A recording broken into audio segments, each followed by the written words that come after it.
And we've been hearing this morning from the man who runs Tanzania's Simba, one of the biggest football clubs in East Africa, but one which was in the doldrums with low gates and fans more interested in European football than the domestic or continental game.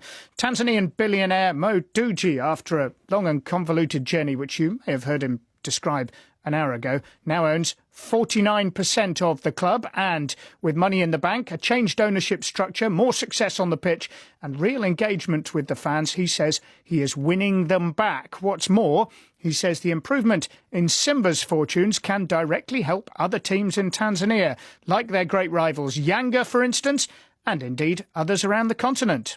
Basically, by improving Simba, we're improving Yanga.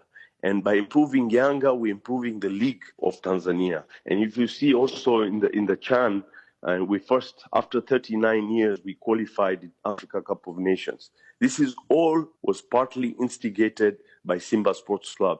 And I believe Simba Sports Club is not only building the rivals, and it's also giving confidence in clubs that are in the region. When you have good local teams, then you will have fantastic national team, and that is where our players will be able to come to Europe, etc., etc. Sure. If you look at what you've done in Simba and in Tanzania, and then you look around the rest of or large parts of sub-Saharan Africa in particular, you've built your model in part based on what you saw in North Africa with Zamalek.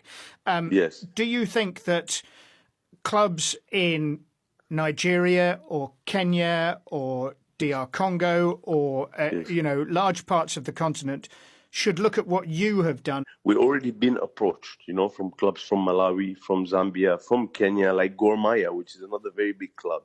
And they want to come and study our structure, how we've done it, how our system works. So they all now want to emulate. And I hope, it kind of changes the whole system of running football in this region.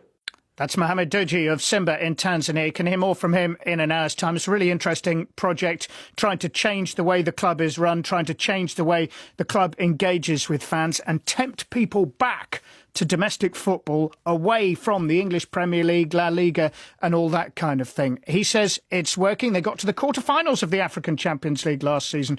We'll see how they do this campaign.